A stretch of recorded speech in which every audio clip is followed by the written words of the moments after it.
자신을 버리심으로 나를 품어주셨네.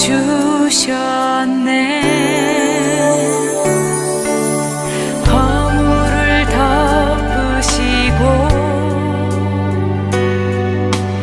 용납하시는 사랑, 놀라운 주님의 사랑, 내 맘을 녹이시네. 주 사랑해요, 진정 감사해요.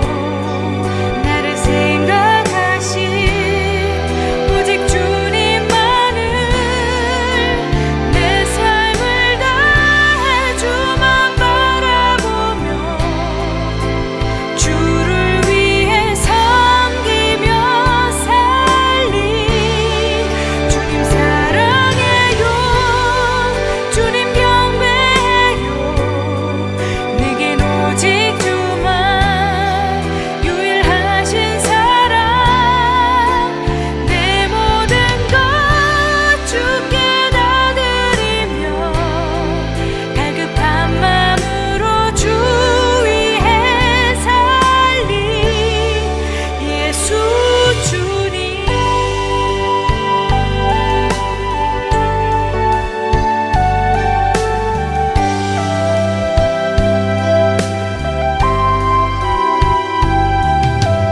허물을 덮으시고 용납하시는 사랑, 놀라운 주님의 사랑, 내 맘을 녹이시네. 주 사랑해요, 진정 감사해요. 나를 생각하신 오직 주님만을, 내 삶을 다해 주만 바라보며 주를 위해 섬기며 살리. 주님 사랑해요, 주님 경배해요.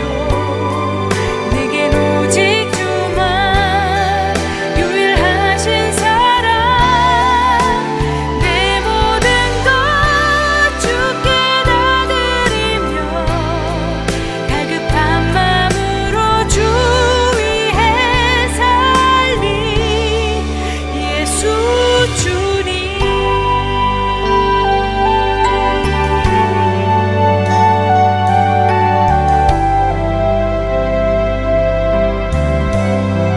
예수 주님.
품으소서. 능력에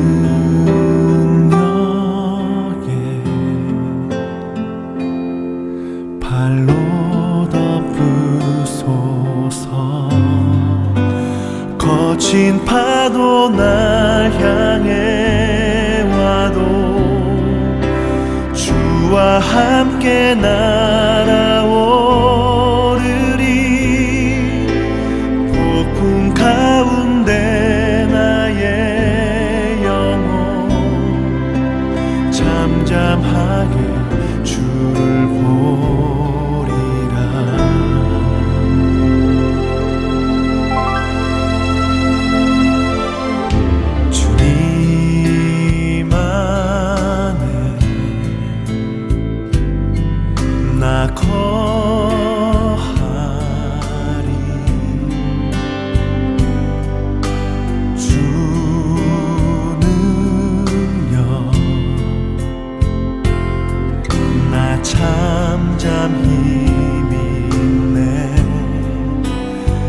거친 파도 날 향해 와도 주와 함께 날아오르리.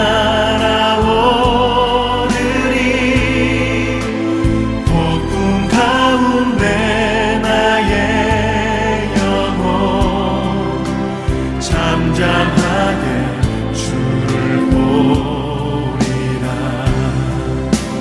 거친 파도 날 향해 와도 주와 함께 날아오르리.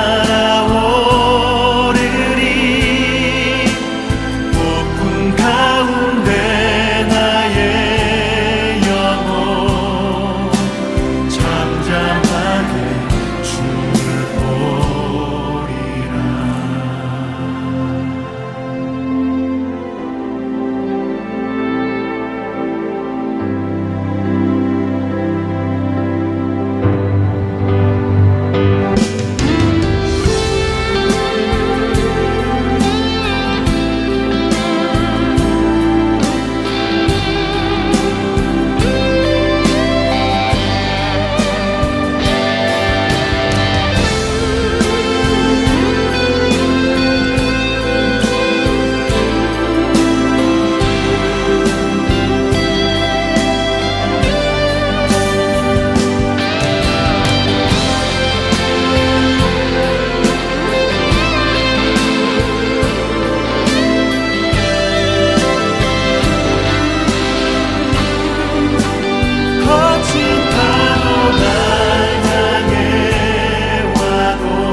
주쁨에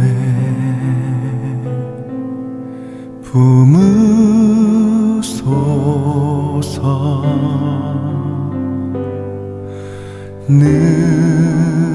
능력에 발로 덮으소서. 거친 파도 날 향해 와도 주와 함께 날아오르리. 폭풍 가운데 나의 영혼 잠잠하게 주를 보리라.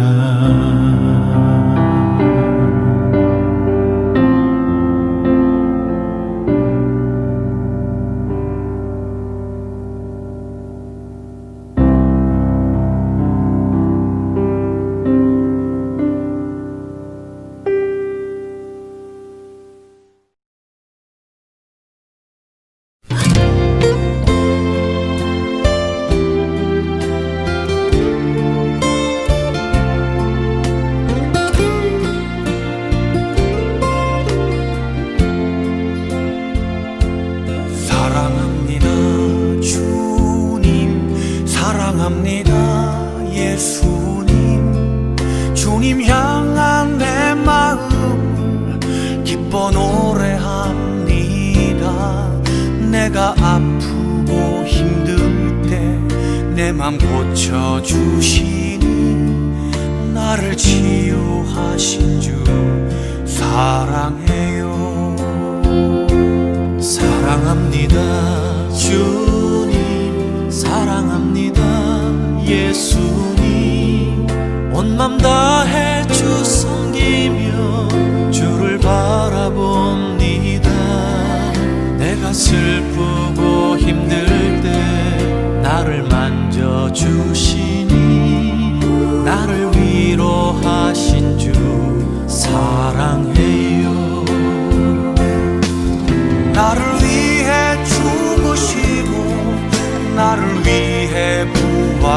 걸어가신 놀라운 그 사랑 찬양합니다.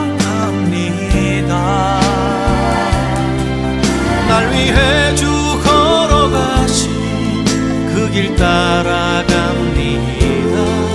주가 내게 주신 사명 가지고 사랑합니다. 주님 사랑합니다. 예수님 주님 향한 내 마음을 기뻐 노래합니다. 내가 아프고 힘들 때 내 맘 고쳐주시니 나를 치유하신 주 사랑해요.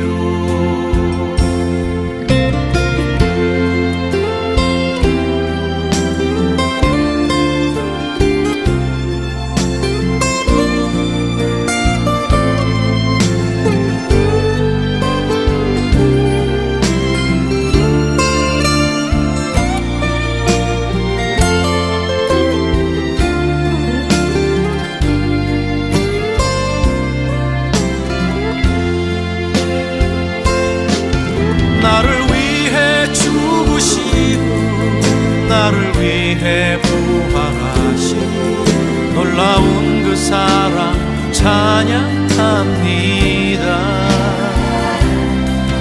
날 위해 주 걸어가신 그 길 따라갑니다.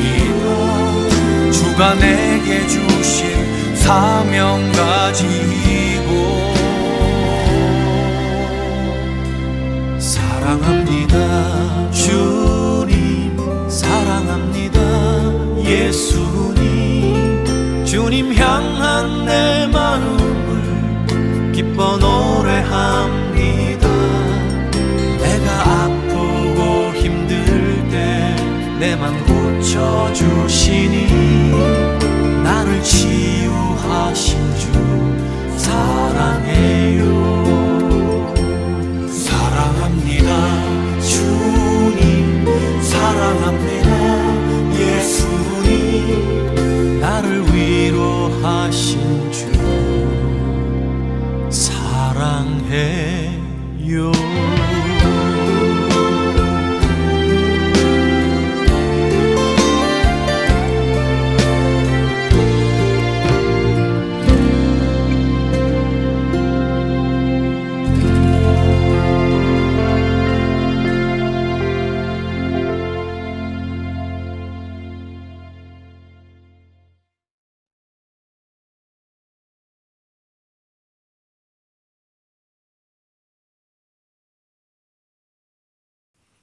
오늘은 복된 주일입니다.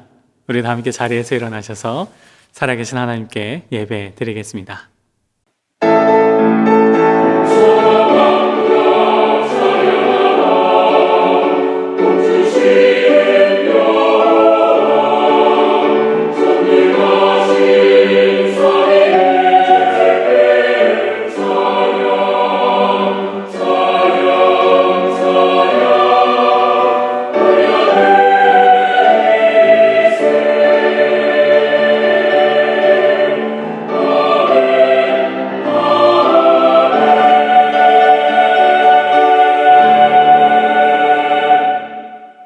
여호와는 나의 목자시니 내게 부족함이 없으리로다.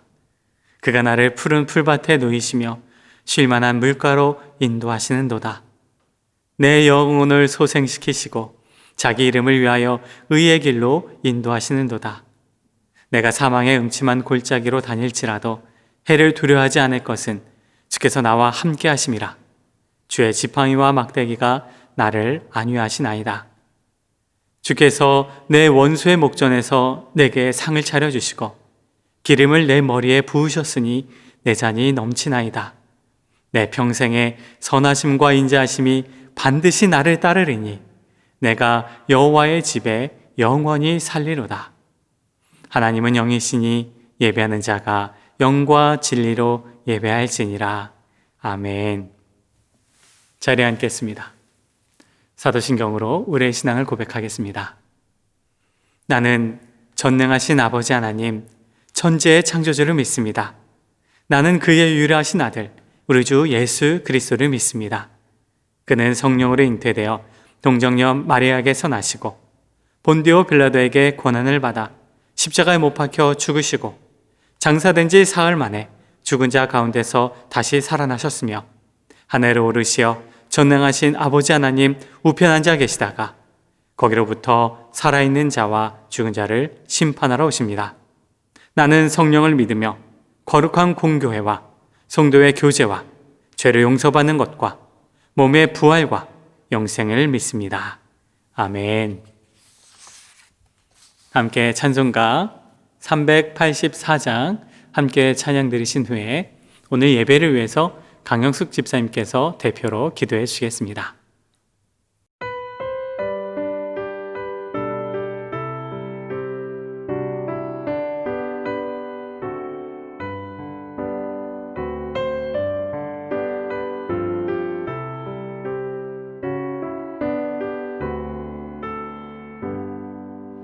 나의 갈 길 다가도록 예수 인도하시니 내 주 안에 있는 긍휼 어찌 의심하리요.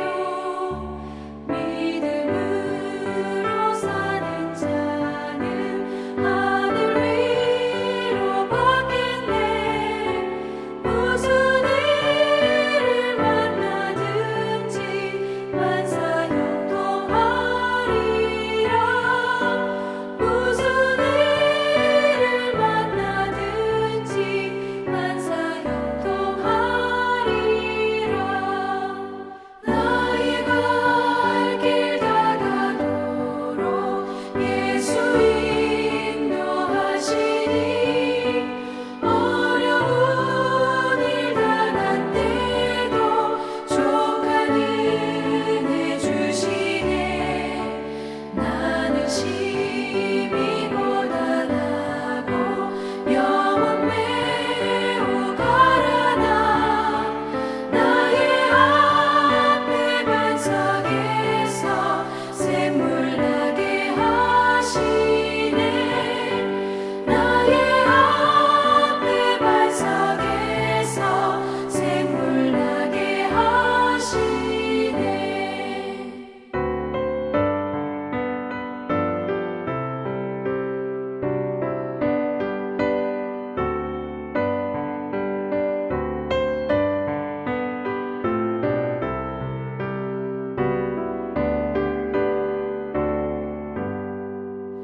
나의 갈 길 다가도록 예수 인도하시니 그의 사랑 어찌 큰지 말로 할 수 없도다. 성령 강화 받은 영혼 하늘나라 갈 때에 영영 물을 나의 찬송 예수 인도하셨네. 영영 물을 나의 찬송 예수 인도하셨네. 아멘.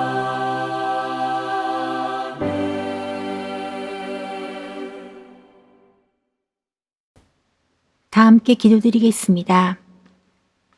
만물을 창조하시고 그 만물을 선하신 뜻대로 운행하시는 하나님을 찬양합니다. 만물을 그리스도의 발 아래에 복종하게 하시고 그를 만물 위에 궤의 머리로 주심을 찬양합니다. 주의 형상대로 지으셨지만 죄악으로 인해 일그러지고 단절되어 죽을 수밖에 없는 저희들을 끝까지 포기하지 않으시고 그리스도가 죽으심으로 죄의 사슬을 단박에 끊으며 부활의 첫 열매가 된 주님을 믿는 저희에게 영생의 복을 허락하심을 감사드립니다.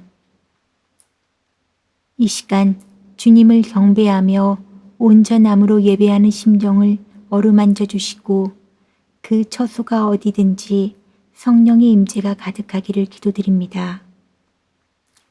주님, 지난 1년은 참으로 힘들었습니다. 과학과 의학의 발달로 바벨탑을 쌓듯이 오만했던 저희는 예측할 수 없는 자연의 반격으로 혼란에 빠지고 그 혼돈에 아직까지 갇혀 있습니다. 코비드-19의 위협으로부터 저희를 지키시며 이로 인해 경제적, 정신적, 육체적으로 어려움에 빠진 이들을 건져주시고 눈동자처럼 살펴주시옵소서. 흑암 속에 있는 듯 헤매이는 저희들에게 빛으로 오신 예수님을 쫓아가게 하시옵소서. 세상은 저희들을 끊임없이 유혹하고 좌절케 하며 참소하지만 길이신 예수님을 택하는 담대함을 주시옵소서. 너무도 많은 소리와 가짜가 판을 치는 공중 권세가 사로잡은 이 땅에서 진리 대신 예수님을 붙드는 분별력을 주시옵소서. 신기루에 지나지 않는 유한하고 헛된 것들로 가득 찬 현실 속에서 생명 대신 예수님을 먹는 복된 인생을 누리게 하여 주시옵소서. 오늘 예배 후에 있을 위임투표 시 편협된 저희들의 판단이 아닌 주님께서 주신 마음에 순종하게 하여 주시옵소서. 주님, 주는 그리스도시요 살아계신 하나님의 아들이란 그 고백 위에 교회를 세우시겠다고 약속하신 말씀을 기억합니다. 머리 대신 그리스도 안에서 거룩하여지고 성도라 부름받은 저희를 그 지체라 하심을 기억합니다. 그러하기에 저희 각자가 하나님이 거하실 처소가 되기 위해 서로 연합하며 함께 지어져 가야 함을 잊지 않게 하여 주시옵소서. 저희들 사랑 안에서 참된 것을 행하며 그리스도의 장성한 분량까지 자라도록 표대를 향해 함께 달려가는 인생 되게 하여 주시옵소서. 주님, 사탄은 울부짖는 사자처럼 저희를 분열시키려 하지만 하나님을 아바 아버지라 부르는 저희들 하나됨을 잊지 않게 하여 주시옵소서.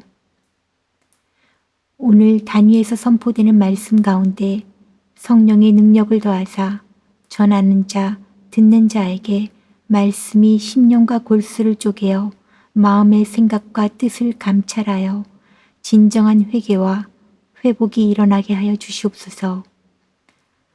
이 모든 말씀 오늘도 살아계셔 역사하시는 예수 그리스도의 이름으로 기도드립니다. 아멘. 교회 소식 안내해 드리겠습니다. 현재 날이 매우 춥고 그리고 코비드-19 상황이 좋지 않습니다.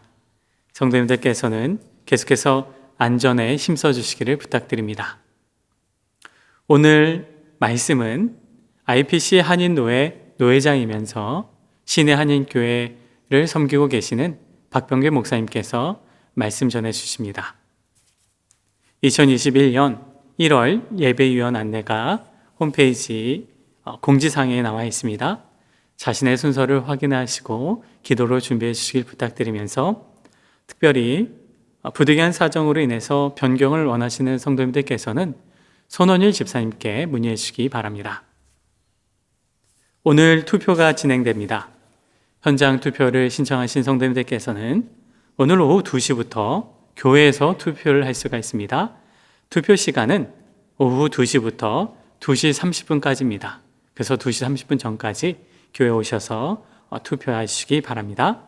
문의사항은 선거관리위원장 박원배 장로님이나 윤우철 안수 집사님께 문의해 주시기 바랍니다. 2021년 교회 달력을 배포해 드립니다. 오늘 교회에 방문하시는 성도님들께서는 교회 달력을 받으실 수 있겠고요. 오늘 교회를 방문하지 못하는 성도님들께서는 다른 방법으로 성도님들께 전달해 드리도록 하겠습니다. 다락방 개강 안내입니다. 오늘 다락방 모임이 개강을 합니다. 인도자 교육은 금요일 저녁 8시 30분에 온라인으로 진행이 되며 각 다락방 모임은 다락방마다 시간이 다 다릅니다. 그렇기 때문에 우리 다락방의 인도자님들에게 시간을 문의해 주시기 바랍니다. 수요 중보 기도회가 매주 수요일 저녁 8시에 줌으로 진행되고 있습니다. 우리 성도님들께서 함께 모여서 기도로 나아가기를 원합니다. 홈페이지 게시판에 줌 링크 확인하실 수 있습니다. 온라인 헌금 안내입니다. 우리 주님 앞에 드리는 헌물은 교회 소식란에 온라인 헌금 안내가 기재되어 있으니 확인해 주시고 주님 앞에 헌물 드리시기 바랍니다.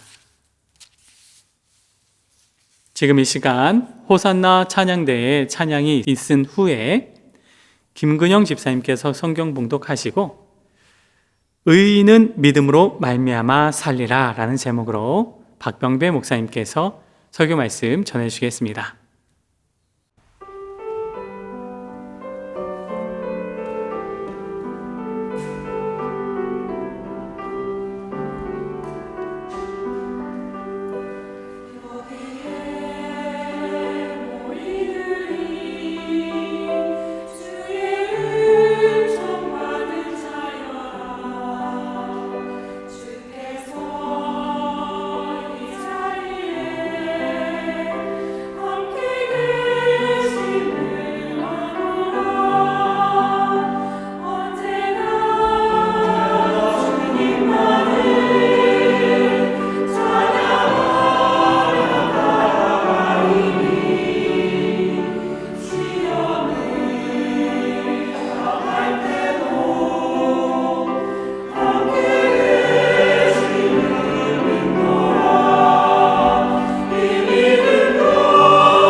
오늘 하나님께서 우리들에게 주신 말씀은 갈라디아서 3장 10절부터 14절까지입니다. 갈라디아서 3장 10절부터 14절까지의 말씀을 제가 봉독하겠습니다. 무릇 율법 행위에 속한 자들은 저주 아래에 있나니 기록된 바 누구든지 율법책에 기록된 대로 모든 일을 항상 행하지 아니하는 자는 저주 아래에 있는 자라 하였음이라. 또 하나님 앞에서 아무도 율법으로 말미암아 의롭게 되지 못할 것이 분명하니 이는 의인은 믿음으로 살리라 하셨습니다. 율법은 믿음에서 난 것이 아니니 율법을 행하는 자는 그 가운데서 살리라 하였느니라. 그리스도께서 우리를 위하여 저주를 받은 바 되사 율법의 저주에서 우리를 속량하셨으니 기록된 바 나무에 달린 자마다 저주 아래에 있는 자라 하였습니다. 이는 그리스도 예수 안에서 아브라함의 복이 이방인에게 미치게 하고 또 우리로 하여금 믿음으로 말미암아 성령의 약속을 받게 하려 함이라. 아멘. 할렐루야. 오랜만에 또 인사를 드립니다.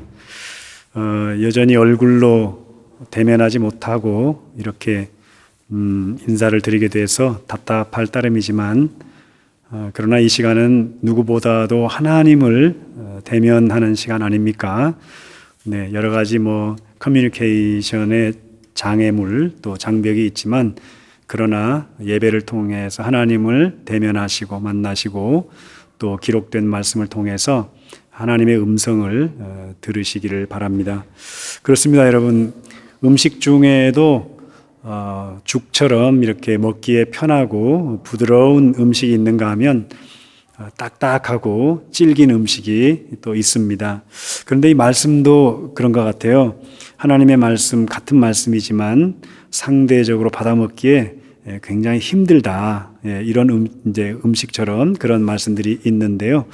오늘 우리가 읽은 이 갈라디아서 말씀이 그에 속하지 않나 싶어요. 참 딱딱하기로 정평이 나 있는 말씀 아닙니까?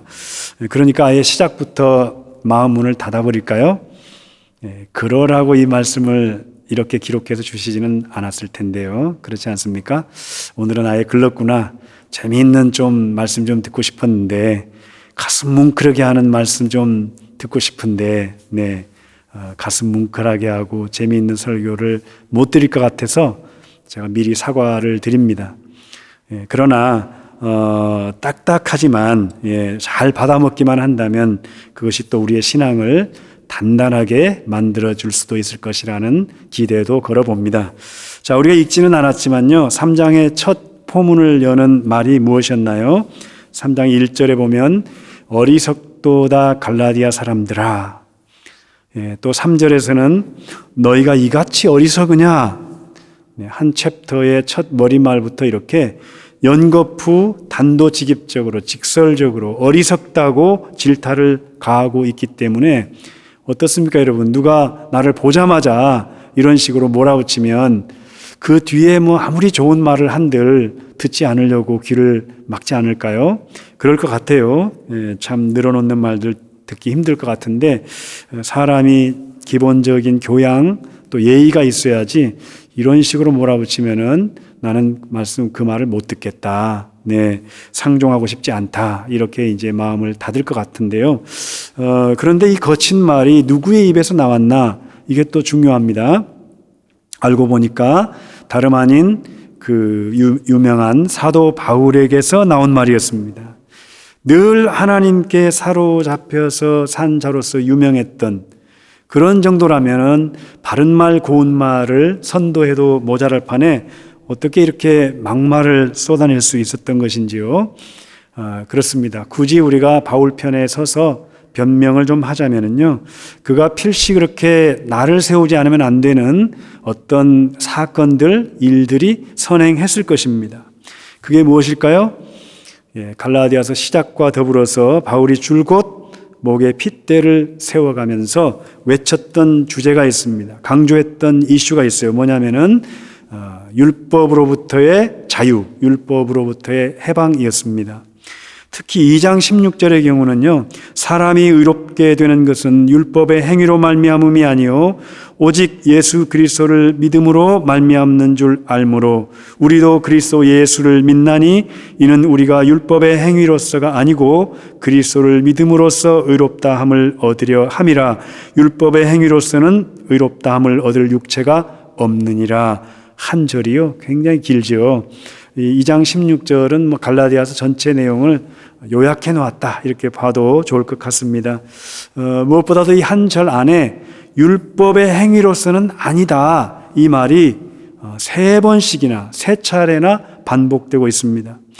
그만큼 바울이 그 율법의 행위 문제에 있어서요, 초미의 어떤 촉각과 신경을 곤두세우고 있었다는 증거이겠죠.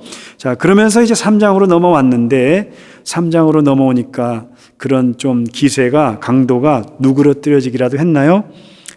그렇지 않습니다. 그 팽팽한 텐션이 계속 지속되면서 거듭 율법은 무엇이고 믿음은 무엇이냐, 치열한 이런 신학적 논쟁을 4장 7절에 이르기까지 쭉 계속 끌고 갑니다.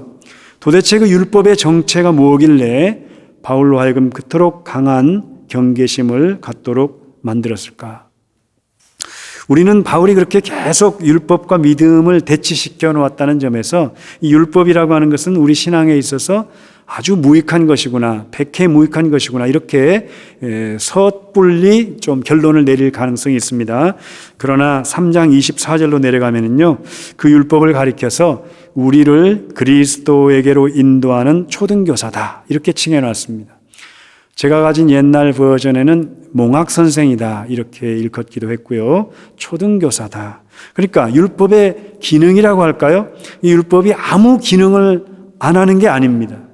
어떤 기능과 역할을 합니까? 그 율법을 보고서 그 율법의 잣대 앞에서 나는 도저히 설 수가 없고 살 수가 없는 존재이구나, 이 사실을 깨닫게 해주고요. 그래서 결국 살 길을 찾기 위해서는 두 손을 들고 누구에게로 가야 된다고요? 그리스도에게로 나아갈 수밖에 없구나, 이런 사실을 알려주는 일종의 길잡이라고 할까요? 안내자라고 할까요? 그런 역할을 한다는 거죠. 그걸 가리켜서 바울이 초등교사다, 이렇게 별명을 붙여 놓았습니다. 자, 그렇다면 그 율법에 무슨 문제가 있다는 것인가요? 엄밀히 따지면은 그것은 율법 자체의 문제라기보다 그 율법을 대하는 사람들이 갖는 문제였습니다. 어느 순간 그 율법에 종노릇하는 자들이 생겨나기 시작한 거예요. 네, 그래서 어떤 관계가 만들어집니까? 율법과 나 사이에 율법이 내 주인이기 때문에, 나는 율법의 종이기 때문에 늘 그거에 매여가지고요, 그것만 바라보고 율법만 바라보고 율법만 찾고 율법의 지배를 받으면서 살게 되었고, 그와 동시에 내 인생의 주인이 되시는 그리스도께서는 내 삶에 들어올 어떤 공간이나 여백이 만들어지지 않는 것입니다. 바울이 지금 어리석도다 몰아붙이면서 2절에서 5절에 걸쳐가지고요, 맹렬하게 질문 공세를 펼쳤던 그 대상이 바로 그런 상태에 빠져있던 자들이었던 것이죠.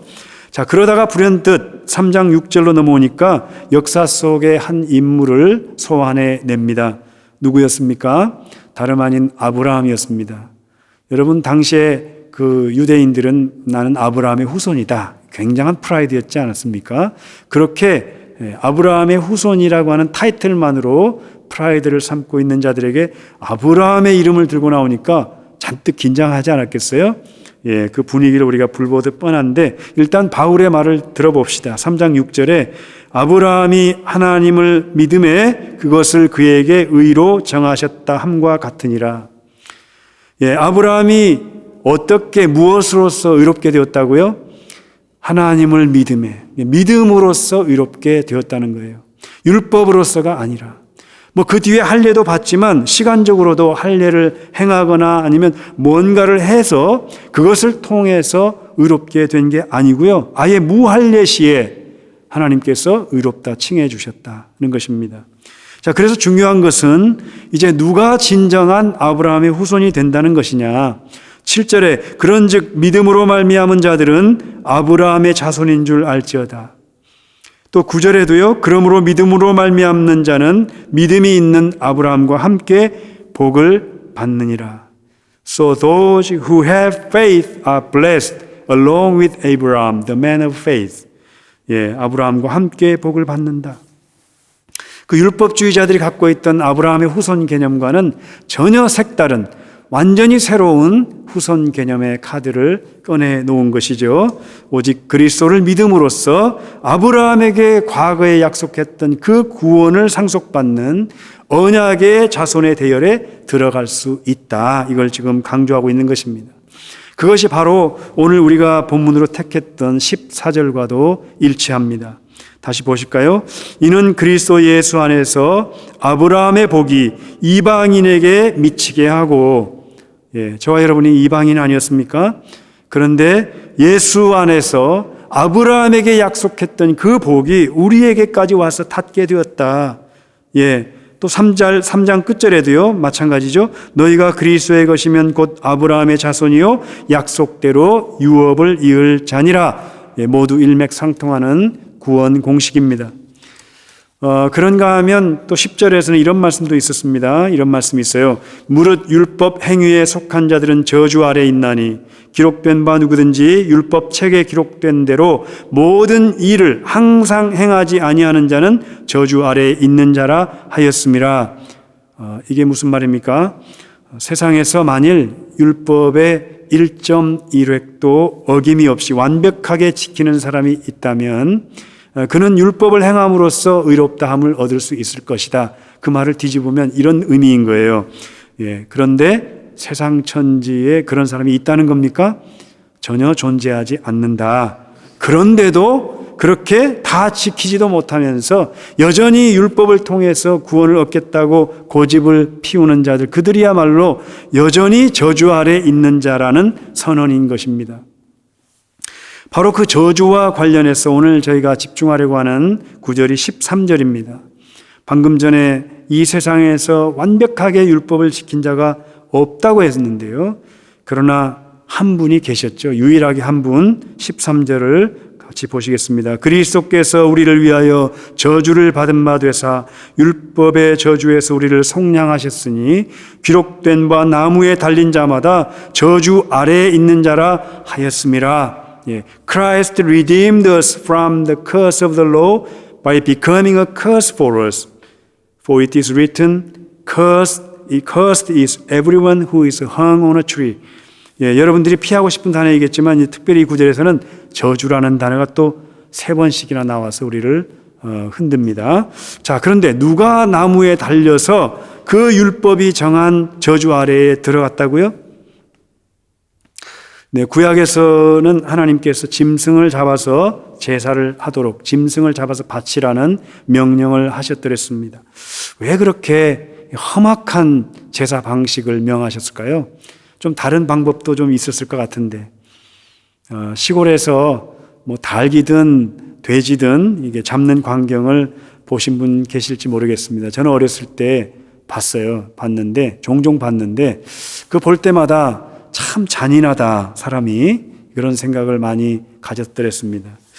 피를 다 쏟아낸 짐승이 이제 잠잠해져 가지고요, 끝났나 싶으면 어느덧 또 꿈틀거리면서 소리를 꽥꽥 냅니다. 그래서 저는 다는 아니겠지만 아무래도 그렇게 도살장에서 근무하시는 분들은 성격이 좀 남다르지 않겠나, 좋은 말로 남다르지 않겠나, 거칠지 않겠나, 이런 생각을 해봅니다. 짐승을 죽일 때요, 잔인해지지 않으면 어렵지 않겠습니까? 천천히 젠틀하게 소프트하게 이렇게 마사지 해가지고요, 만져가지고 이렇게 짐승을 죽일 수 없는 노릇이니까요. 자, 이스라엘 백성들도 마찬가지죠. 여러분, 잔인하게 그렇게 반복적으로 짐승들 죽여 내려가다가 성격 다 버리면 어떡하려고 하나님께서 그 짐승 제사를 명하셨던 것일까? 혹시 하나님께서 그 짐승들 중에도 바치라고 명했던 뭐 염소나 양이나 소 특별히 혐오하셔서 그것들 죽이라고 하셨던 것일까? 아니면은 그 염소나 양이나 소 고기를 더 선호하셔서 바치라고 하셨던 것일까? 여러분 아시다시피 구약의 제사 제도는요, 죄에 대한 하나님의 분노를 보여줍니다. 하나님께서 죄를 그토록 싫어하신다, 이런 표시였던 거예요. 너희의 머리로 지은 죄, 가슴으로 지은 죄, 눈과 손과 발로 지은 죄를 내가 그토록 끔찍하게 싫어한다. 그러니 그 죄들을 다 모으고 모아서 짐승의 머리 위에 얹어서 그 짐승을 곱게 죽이지 말고 테러블리 죽이면은 그 짐승의 테러블 데스가 너희들의 그 테러블 신, 너희들의 그 끔찍한 흉악한 죄가 함께 거기에 얹혀져서 죽을 것이다. 한마디로 속죄를 받을 수 있는 길을 열어주신 것이었죠. 그러다가 하나님의 정하신 때가 차서 그 짐승제사 제도를 다 스톱하시고요. 하나뿐인 당신의 아들을 이 땅에 보내셔서 제물로 십자가에 매다셨습니다. 아들을 사지로 내모신 겁니다. 여러분, 낮에는 뜨거운 그 햇볕, 뙤약볕, 그리고 밤에는 급격히 떨어지는 그 온도로, 그 온도에 다 노출되었던 예수님 아닙니까? 뭐 배고픔, 목마름 이런 건 어쩌면 좀 약과일지도 모르겠습니다. 계속해서 달라붙는 벌레들, 피냄새를 맡고서 와가지고 쪼아대는 뭐 새들, 우리가 성경적 상상을 해보면 그런 것들, 온몸의 물과 피를 다 쏟으셨던 그 십자가 죽음에 서린 고통의 디테일을 제가 또 나열하니까 너무 진부한가요? 다 아는 내용인데 식상한가요? 초기에 제가 말씀드렸지 않습니까? 재미있는 설교 아니라고요. 육체적 고통뿐이었겠습니까, 여러분? 제자들의 그 배신한 것에 대한 그 배신감, 또 정신적인 고독감, 하나님으로부터마저도 분리되는 영적인 고통과 괴로움까지. 그렇습니다. 그것은요, 누가 봐도 극혐에 해당되는 죽음이었습니다. 저주의 죽음이었어요. Cursed is everyone who is hung on a tree. 구약에서 나무에 달린 자마다 저주를 받은 자라고 예언했던 그대로였습니다. 그것은 저주를 받은 자의 죽음이 아닐 수 없었고요.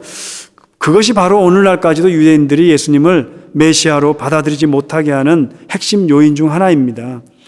자기들이 기다리던 메시아가 그렇게 그토록 저주스럽게 십자가에 나무에 달려서 죽을 수 없다. 나무에 달린 자는 저주를 받은 자라고 이미 구약에 못 박아뜨렸는데, 그래서 우리가 못 받아들이겠다는 거 아니에요? 맞습니다, 여러분. 예수님은 저주를 받아서 죽으신 게 맞아요. 그런데 그 저주가 누가 받을 저주를 뒤집어 쓰신 것입니까? 아무 죄도 없으신 주님께서요, 내가 지은 죄를 다 뒤집어 쓰시고서 내가 받아야 될 저주를 다 뒤집어 쓰시고서 그렇게 대신 죽으신 겁니다. 하나님께서 죄 지은 나를 향해서 다이렉트리 쏟으실 그 분노와 저주를 십자가 위에 달리신 독생자 위에 남김없이 여과 없이 다 쏟아부으신 거예요. 바로 그런 점에서 그 하나님의 분노가 서린 십자가 죽음은요, 동시에 우리를 향한 하나님의 놀라운 사랑의 극치였다고 말을 하는 것입니다. 우리를 살리려고 그 아들을 죽이신 것이었기 때문에 예수님께로 향했던 그 시퍼런 공의의 칼날이 우리에게는 뭐로 와서 닿았습니까? 무한한 하나님의 사랑, 우리를 구원한 하나님의 사랑으로 와서 꽂히게 된 셈이죠. 그 사실에 대해서 로마서 5장 8절은 이렇게 말하죠. 이렇게 요약했습니다. 우리가 아직 죄인 되었을 때에 그리스도께서 우리를 위하여 죽으심으로 하나님께서 우리에 대한 자기의 사랑을 확증하셨느니라. 그리스도께서 죽으신 것이 곧 우리를 향한 하나님의 사랑의 확실한 증표였다. 그렇게 예수님의 십자가 죽음은요, 하나님께서 당신의 전부를 우리에게 주신 사건이었습니다. 이 세상에서 생명보다 더 귀한 게 없는 법인데 우리 주님께서 가장 고귀한 생명을 우리에게 내어주신 거예요. 그것도 선물로 거저 말입니다. 여러분, 누가 선물을 주면서 야, 이거 10파운드 주고 산 물건인데 너 선물로 줄게. 선물로 가져. 5파운드만 줘. 뭐 이런다면 선물 아니죠. 선물은 거저 주는 거 아닙니까? 그죠? 그냥 주는 거예요. 예수님께서 가장 고귀한 당신의 선물을 거저 주셨다 그러니까 뭐 별거 아닌가 보네, 무가치한가 보네. 그거 아니지 않았습니까? 가장 고귀한 생명을 거저 주신 거예요. 왜냐하면 우리가 그 값을 갚을 길이 전혀 없기 때문에 without any cost, without any fee 주실 수밖에 없는 것이죠. 물론 사람들 중에도요, 자기가 진짜 좋아하는 사람에게 진심을 담아서 아낌없는 선물을 주기도 합니다. 친구를 위해서, 혹은 자기 보기에 너무너무 착한 사람이다, 너무 불쌍한 사람이다, 이런 사람들을 위해서 선물만 줍니까? 심지어 죽기까지 희생하는 경우도 종종 있습니다. 그런데 누군가가 흉악한 죄인을 위해서 자기에게 원수 노릇하는 자를 대신해서 죽어준 자가 있었다더라. 들어본 적이 없는 것 같아요. 우리 주님의 죽으심이 유니크할 수밖에 없는 이유가 거기에 있습니다. 그저 지은 것은 죄밖에 없는 우리를 위해서 당신의 전부를 내어주신 죽음이었기 때문에. 그런데도 뭔가 그것이 부족하다고, 그래서 고상한 죽음인 것은 알겠는데 나를 구원하기에는 충분하지 않은 것 같아. 내 노력과 내 어떤 열정과 내 야망과 선행과 이런 것들이 좀 보태져야 되겠다, 더해져야 되겠다, 이렇게 나오면 되겠습니까? 다시 본문으로 돌아와서요, 11절을 보시겠습니다. 또 하나님 앞에서 아무도 율법으로 말미암아 의롭게 되지 못할 것이 분명하니 이는 의인은 믿음으로 살리라 하였음이라. 예, 의인은 믿음으로 살리라. 오늘 설교 제목입니다. 이 말은 사실 바울이 구약 하박국서 2장 4절 말씀을 인용한 구절이기도 합니다. 그러니까 바울이 이신칭의, 예, 믿음으로써 의롭게 된다는 교리를 바울이 좀 창의적으로 만들어낸 것이 아니라, 고안해낸 것이 아니라 이미 구약에서부터 실제적으로 이렇게 적용이 되고 있었던 것이죠. 또 오늘 우리가 읽지는 않았지만 아래쪽 15절 이하로 내려가면은요, 꼭 15절부터 16, 17, 18, 19 읽어보시면 좋을 것 같습니다. 바울이 율법과 언약의 관계를 규명합니다. 사람들 사이에서도 약속 한번 맺은 것은 반드시 지켜야 되는 법인데, 그게 상례인데 하물며 하나님의 언약이겠냐, 이 말을 하면서 그 언약의 내용, 약속의 내용으로 하나님께서 아브라함에게 미래에 태어날 한 자손을 지목하신 것을 꼽았습니다. 여러 자손이 아닙니다. 오직 한 자손이에요. 그리고 율법은 그로부터 약 430년 뒤에 주어졌던 것인데, 어찌 훨씬 뒤에 만들어진 율법이 이미 하나님께서 아브라함과 맺었던 그 언약을 파기할 수가 있겠느냐, 이런 논법을 이어갑니다. 자, 그로서 지금 바울이 강조하려는 바가 뭡니까? 바로 그 약속의 성취로 그리스도께서 오셨다는 것이고요. 그럼에도 여전히 그리스도를 제쳐두고서 율법을 운운하고 할례를 통한 구원을 주장하는 자들이야말로 율법이 규정한 저주 아래 스스로 기어 들어가는 꼴밖에 더 되겠느냐, 이 말을 하는 거예요. 목숨까지 내어놓아가면서 죽음의 구덩이에서 간신히 이렇게 건져내 줬는데요, 다시 그 죽음의 구덩이로 스스로 기어 들어가는 꼴이라는 것이죠. 그렇습니다, 여러분. 여러분들은 어디에서 진정한 만족을 느끼고 계십니까? 주님께서는 우리 위해서 당신의 가장 고귀한, 가장 고결한 목숨까지 내어놓으셨습니다. 그러면 그리스도 한 분이면 충분한 거 아닌가요? 그리스도 한 분이면 충분해야 되는데 여전히 그 주님을 내 앞에 세워두고서 something else를 찾고 있다? 아니면 나는 something else가 있으니까 당신 필요 없다, 이렇게 밀쳐낸다면 여러분, 그보다 더 큰 무례함이 어디 있겠습니까? 내가 널 위해서 목숨까지 내어줬는데 그것이 너에게 여전히 부족한 거니? 내가 흘렸던 그 피의 농도가 그렇게 묽고 연하고 그 피의 온도가 냉랭하고 미지근할 따름이니? 내가 너에게 그 정도니? 그렇게 부족하니? Am I not enough for you? 이렇게 주님께서 따져 물으시지 않겠습니까? 여러분, 사실 이단들도요, 예수님을 안 믿는다고 안 하죠. 믿기는 믿는데 이제 어떤 분으로 믿느냐가 중요한데, 누군가를 좀 높이기 위해서요, 신격화시키기 위해서 가급적이면 예수님을 좀 깎아내려요. 예수님, 예수 그도 사람이었어 라든지 십자가에 죽어서 실패한 인생이었어, 이렇게 깎아내립니다. 여기 율법을 주장하는 자들이 딱 그런 짝이었습니다. 자신들의 공로를 부각시키기 위해서 그리스도께서 이루신 대속의 공로를 별것 아닌 것처럼 폄훼하고 깎아내림으로써요, 그 만들어진 빈 공간에 율법 준수라고 하는 자신들의 그 행위, 공로를 올려놓으려고 시도했던 것입니다. 오늘 저희는 율법 준수자들처럼 아니면 이단들처럼 그렇게 하지 않아서 다행입니까? 그러나 우리 역시도요, 전부를 주신 주님을 나의 전부로 여기지 않는다면, 나의 전부의 가치로 여기지 않는다면 그들과 별반 다르지 않을 것입니다. 말씀을 정리하면서 그래서 오직 믿음으로써 우리가 구원받았다는 이 사실 앞에서 두 가지를 좀 꼭 붙잡았으면 좋겠습니다. 첫째는 우리를 율법에서 속량해 주신 그 은혜에 무한 감사를 올려드리자는 것입니다. 무한 감사가 어떻게 나올 수 있겠어요? 나의 구원을 위해서 내가 한 일이 전무하기 때문에, 오직 그리스도께서 하신 일로 인해서 구원받은 것이기 때문에 그리스도만 바라볼 수밖에 없다. 여기에서 기인합니다. 거기에서 감사가 나올 수 있는 거예요. 하나님께서 내 행위를 따져가지고 구원을 할까 말까 이랬다고 한다면 우리 중에 누가 떳떳이 하나님 앞에 구원받을 자로 서 있을 수 있겠습니까? 오직 은혜로 구원받아서 하나님 나라의 권속이 되게 하셨으니 그저 감사할 따름이다. 이거 하나 꼭 붙잡으시고요. 그 다음 또 하나는요, 내가 그렇게 율법의 행위로서 구원받은 게 아니고 은혜로, 오직 은혜로 구원받게 된 것처럼 내 주변에 있는 사람들, 내 앞에 있는 사람도 마찬가지입니다. 그들도 그렇게 은혜로 구원받은 자들이에요. 은혜로 구원받을 자들이고요. 그런데 그를 상대하면서 자꾸만 어떤 행위로 그를 평가하려고 한다? 재단하고 정죄까지 하려고 한다?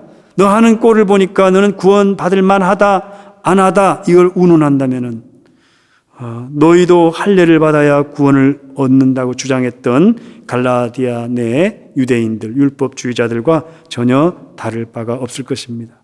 이제 제발 그런 오류에서 벗어날 때도 되지 않았습니까?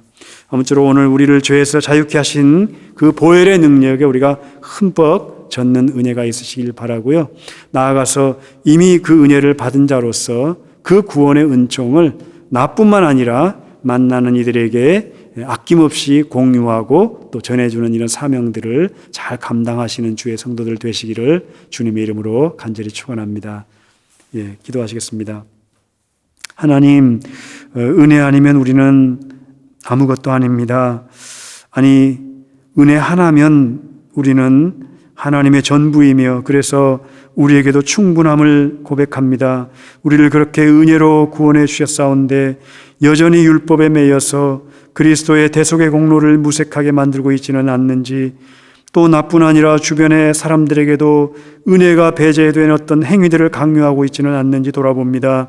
여전히 그런 옛 생각의 잔재가 우리 속에 남아있다면 하나님 아버지 속히 그 생각들 깨끗이 비워내 주시고 말씀으로 우리를 징치해 주셔서 그리스도 안에서 참 자유를 누리고 살아가는 자 되게 하여 주시옵소서. 그리고 그 자유의 복음을 나누는 일에도 저희들이 게으르지 않고 부족함이 없도록 주의 성령께서 우리의 삶을 인도하여 주시옵소서. 예수님의 이름으로 간절히 기도했습니다. 아멘. 다 함께 자리에 일어나셔서 하나님 앞에 봉헌 드리겠습니다.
드린 예물을 위해서 잠시 기도하겠습니다.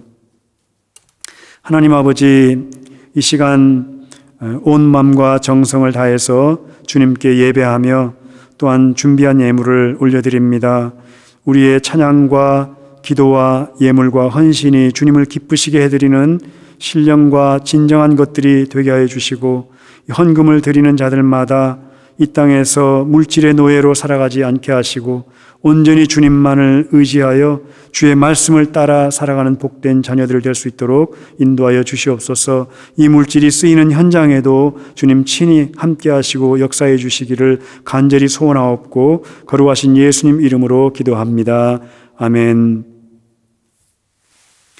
우리 주 예수 그리스도의 놀라우신 은혜와 하나님 아버지의 극진하신 사랑하심과 성령님의 감화 감동하심과 인도하심이 오직 그 은혜에 기초하여 믿음으로 의롭게 된 자들로서 그리스도를 우리의 전부로 여기며 감사가 넘치는 삶을 살아가기를 소원하는 주의 자녀들 머리머리 위에 지금부터 영원토록 함께 있을지어다. 아멘.